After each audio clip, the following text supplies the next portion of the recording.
How's it going, guys? Welcome back to another episode of Dyson Sphere Program. Hope you guys have been enjoying the series so far. If you guys have, you guys know what to do. Smash that like button if you guys are enjoying the series so far. If you haven't already, smash that subscribe button as we are really close to hitting 200. And if you have any questions, comments, or concerns, definitely leave those down below. And let's get into today's episode. Let's look at what we did last episode before we get into this massive thing and why research is kind of stagnated. So in the last episode, we primarily focused on expanding our oil. The reason we did that, well, is because we need a lot of oil. Like quite a lot. Also, if you can hear my cat meowing in the background, it's because he wants out. And yeah, he is quite talkative right now. He has slept all day. Anyway, back to what we're doing. So I expanded the oil quite a lot, or at least I think it's a lot. However, after reading some comments and looking at some calculations, it's not really that much, which shocked me. And I'm sure for those of you who are longtime veterans of this game know that this is probably nothing compared to what a lot of you have built, and that is true. So my goal, right, and so if we look at our Dyson Sphere, a few things to note. Number one is we're generating a crap ton of power. Second thing is crap ton of solar cells in orbit now.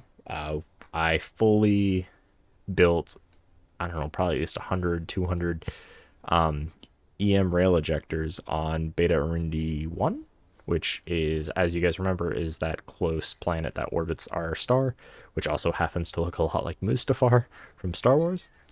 And so I was looking at the calculations, and so we need 6,600 of basically our carrier rockets to fully build out what we currently have planned, right? And that's a crap ton, because this is only a fraction of the total we actually need. And so I did the math, and at our current launching rate, it's going to take quite a long time because we're only launching 10 a minute. So as you can imagine, it's going to take 660 minutes. Divide that by 60, and well, you get the point. It's going to take way longer than I'm willing to sit here and have idle. As much as I could just, sit in the background, let the game idle, let it do its thing. Very minimal intervention, and sure, eventually we'll get it built, but I don't want to do that, and I don't want to do that to you guys. So, in lieu of kind of just sitting around waiting for that to happen, we are going to expand the factory. Like, quite a bit expand. So mainly off camera, what I'm going to be planning on doing, but I'm also going to kind of bring you guys in here and there, is basically showing off the expansion of the factory. So, we're going from one rocket module. I'm going to go up to 16 of these machines, bringing our capability up to 120 a minute in terms of production, which is going to quite literally make this leagues faster than we're currently going. But in order to do that, certain mechanisms need to be scaled up accordingly. Now, some things don't really need to be touched at all. So, for instance, the graviton matrix, nothing in its production line really needs to even be touched. However, other things need to be scaled quite dramatically. For instance, the iron, we are going to need 202 furnaces. Copper, I believe it was 128. Graphite, I think, is close to 800 machines. And yeah, so this factory that we currently have, a lot of it's going to get overhauled.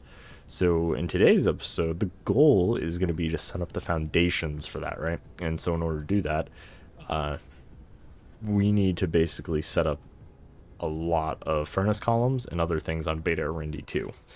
Then the second thing we need to do is tap pretty much every single ore vein we have access to currently in this star system. Now, under normal conditions, it's going to take a while. 42 ore per minute per vein, right? Kind of a lot, but not really, right? Because it's not quite 1 ore per second. However, if we get the advanced mining machine, it's over 1 ore per minute. It's 84 per minute. However, we need these things, optical grading crystals, right? and they're rare. But if we look at our star map, and if we zoom out a little bit, and I guess this is up. So if we look at different star systems, we can see different rare resources that they might have. So for instance, this one happens to have fractal silicon, organic crystals, and some other things. This one has the crystals we need. Look at that. Let's see, are any of the other ones? And then, so as we look around, we can see that, holy good God, that is a lot of titanium. We'll probably tap one of these. I don't want to tap anything that's too far away, just so that way we can try to get things shipped as quickly as possible. So we'll probably actually go to this one, and we'll hit multiples as well. So I'll probably do 62 and yeah, probably Menket first, so that we can get the optical grading crystals. So we'll probably travel there. I don't know if we're gonna do that in this episode. We will see. I think for now I want to set up just the actual intake of all the raw resources on Beta Arundi 2. So all the furnace columns, all the storage facilities, and kind of everything as such. And I guess we could fly over there here in a sec. But basically each column consists of 12, or no. Each one consists of 24 columns. Yeah. Or 24 furnaces, not columns, my bad. Because each one I would consider a column. And those, I believe, are based off green belt speed. Now, technically, we could increase the size of them if we were to build off of blue belt, up to 30 items per second, and then quite considerably expand each one. That might be something we look at. In terms of the design, I just kind of lay down a few, just to more or less get an idea of how much we need.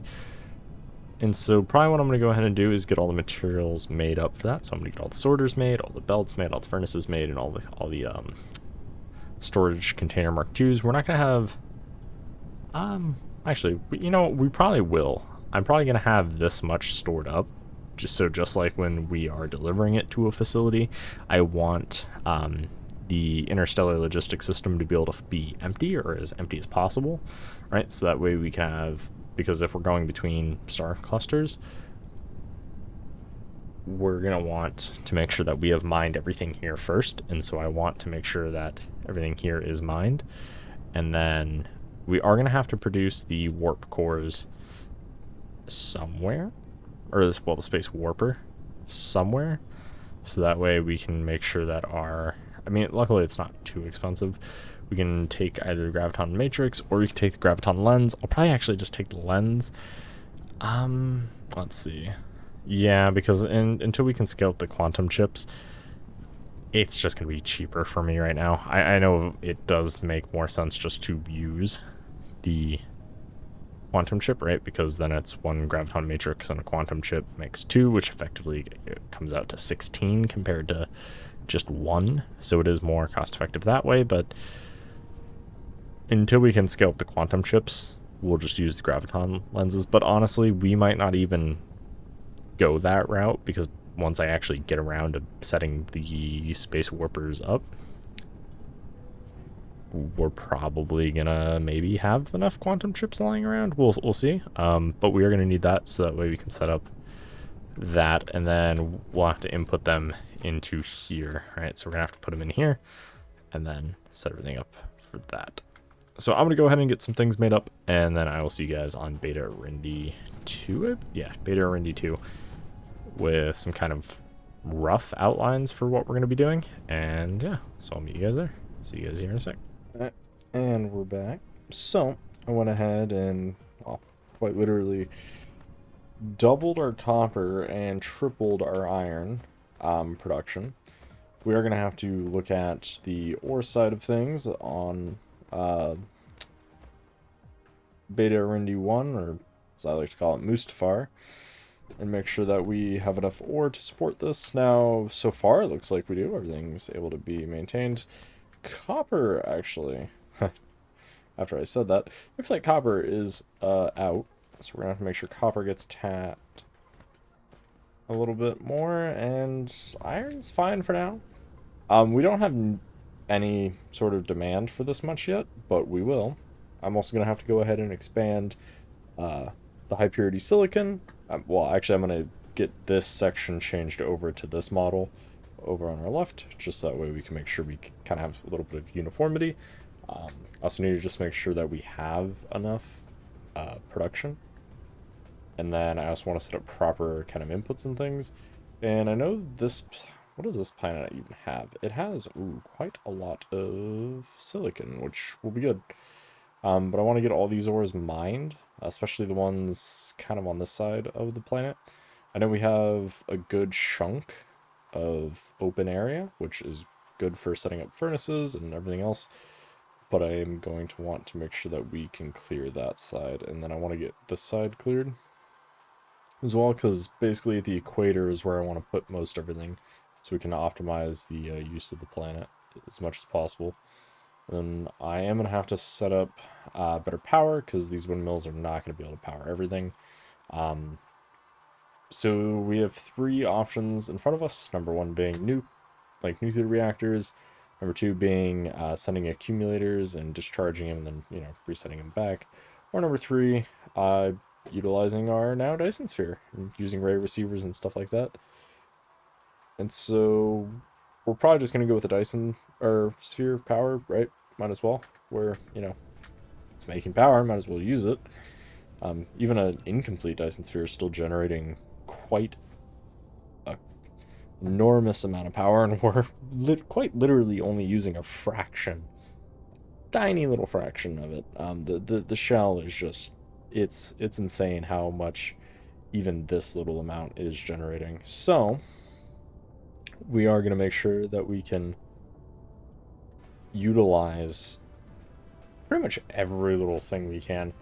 We are going to have to head back over to our other section, or not other section, but other planet on Beta Rindy 1? Or no. Yeah. Let's head to Beta Rindy 1. Let's adjust that ore input for the copper, and then I think we'll probably head over to Beta Rindy 3, kind of the manufacturing planet. Just so we can kind of not maintain, but just kind of perform a little bit of maintenance on our production area. So I want to take out some things. Honestly, I think what I'm going to do is I'm going to just ship the ore. I know I originally wanted to keep what little production we had on the manufacturing area and then just deal with it there. But I think I'm going to just ship it all to Beta Rindy 2 and then ship it back to Beta Rindy 3. It does seem kind of counterintuitive, but oh well. Okay, so we're definitely not able to keep this thing full. So let's see, how much tier 3? We have like no tier 3. Okay, awesome. So then let's go ahead and set up a second. Let's get that and that going. There we go. Because if we just take a look at the iron, we have, I set up 5 in a row for us to load full of iron. And these are quite literally able to keep up with the demand, which is nice. We're going to have to do the same for the copper as well. So probably what we'll do, let's see. We have, oh, punch over here. We'll probably set up a big, well, I say a big, but we'll probably set up a big mining area over here. Probably two of these should be sufficient, because we're not even using all 5 of the iron right here. Then we could probably, yeah, so we could tap these 3 ore fields, and then probably these ones over there. So I think I'm going to get that set up. So I'm going to do some of that, because I didn't realize we didn't have any more belt on us. So back to crafting. Waiting around, I'm going to get some of this crafted up and get all this set up, and we'll be right back. And we're back. So, went ahead and set up Two, I don't actually think we're gonna end up needing to, but of course we'll see kind of where we go with that. For now, I have one hooked up to two of the ore veins. Eventually, I will hook up these two ore veins, probably actually all three. This copper, and this one to this top one. And then I do want to get pretty much everything on the planet hooked up. So I think in between episodes, my goal, probably not going to happen, but my goal is to hopefully get everything on this planet, Mustafar or Beta Rindi 1, however you want to look at it, get all the ore veins tapped and pretty much getting everything mined and put into a interstellar logistics system. I do have to fix power here. I also have to fix power on Beta Rindi 2. And then, speaking of Beta Rindi 2, I also want to make sure that we can get the proper amount of power there. And I also want to make sure we can get all the other furnaces we need. So I want to get the silicon ones changed over. I want to get the titanium column changed over. And then I want to add the high purity silicon and just pretty much anything else that goes into a furnace. I want to get all that set up. Again, very high ambitious goal and probably not going to happen all between an episode. More than likely I'll get some of this tapped and I'll probably get some of that converted over. But pretty much I think from here till, let's see, and mostly until, I don't want to see the end, but at least for a good bit, we're going to be focusing on just making sure we can scale everything up. And I think probably the next several episodes are just going to be us going over what scalability is going to look like, right? Because I've never been to this point in the game. I know a lot of you have, so definitely any tips and tricks for scalability would be greatly appreciated. But I'm pretty much just going to go really through the motions from my experience from scalability in Factorio and in other games I've played or seen people play, and kind of try to apply some of those principles and just see where it takes us. Because obviously in a game like this, I'm sure there is a min-maxed way of tapping an ore field. I'm sure there's a min-max way of doing this. Hell, even probably transferring things. But as much as I would love to see the most efficient way to do something in this, I want to discover it, right? Or discover kind of my way to it. Because I enjoy finding things out in a game, especially for the first couple times. Just because, I don't know, there's that sense of wonder. It's the same thing like anytime I played back when I played Destiny 2. Take that with a big grain of salt. I highly enjoyed figuring out the raid system that they had in that game. Completely blind, right? Anytime there's a puzzle in a game, I enjoy finding it out, or at least attempting it for a while. Completely blind with, minimal information, or in most cases, no information, and going about it blind and see what occurs, right? And then, if I really get stuck and I just feel I can't solve it, then I'll look at the response. And honestly, it's the same way I approach studying. Try it completely blind from roughly what I know and what I can figure out.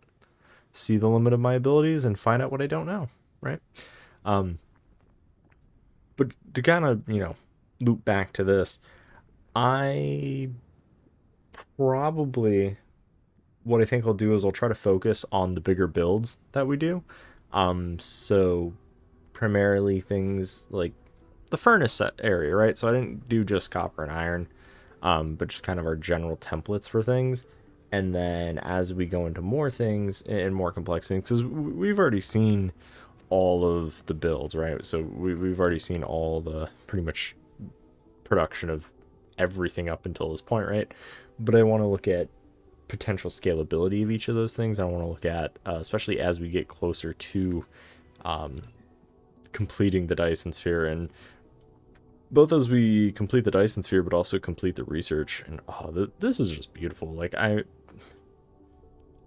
I'm very excited by just being able to see, like, this much launch capability is insane in my opinion. just to be able, I know, obviously, I'm sure there's people who've probably covered an entire planet in the EM rail ejectors. And if we actually look at our planet here, I basically went around the equator and set it up. Now there are some sections because I didn't have enough soil to fill those in. And really I don't want to fill all of them in anyway because I want to use the lava, especially this kind of big lake of lava for power, but I digress. It is just mesmerizing to watch this thing fire off, especially when I had a surplus of like 20,000 of the solar sails. Like, it's just really cool to sit here and watch this thing fire off. I could honestly sit here and AFK and just watch this for quite some time. Even from the Dyson Sphere, like, this is also really cool just to watch them all go into each of the ports and slowly build out our ring. Because right now it's more of a Dyson ring than a sphere. But it is just insane. So I think that's where we're gonna call it today. I know it was a little bit of a more simple video, I suppose.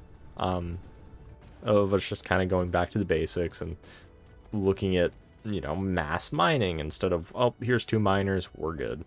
Nope, here's a massive ore field being mined, here's another massive ore field being mined, and just some of that. But, you know, I feel like it's important to be able to revisit and kind of re-explore even the basic things you'll do in a game and expand upon them, especially when you're getting into things like this or like in Factorio with mega bases. And so it's just, you know, being able to see kind of that scalability, because some things translate very well into scaling, other things don't, right? And so I think it's just finding that balance and finding that sort of, what does the game start to look like and how does it start to perform. And I've also noticed performance has significantly improved since all the solar sails have now been absorbed, which pretty much was my thoughts on why we were getting some lag for a while. But anyway, I hope you guys enjoyed today's episode. If you guys did, you guys know to smash that like button. If you haven't already, make sure you guys subscribe and turn the little bell notification on so you don't miss out on any future videos, because uploading schedule is kind of rocky. Usually it's Monday through Friday. I try to do a Saturday video every now and again, but mainly I try to stick to Monday through Friday. And yeah, if you have any questions, comments, or concerns for me, or any tips or tricks, that would be very appreciated down below. Other than that, I'll see you guys in the next one. Have a good one, guys. Peace out.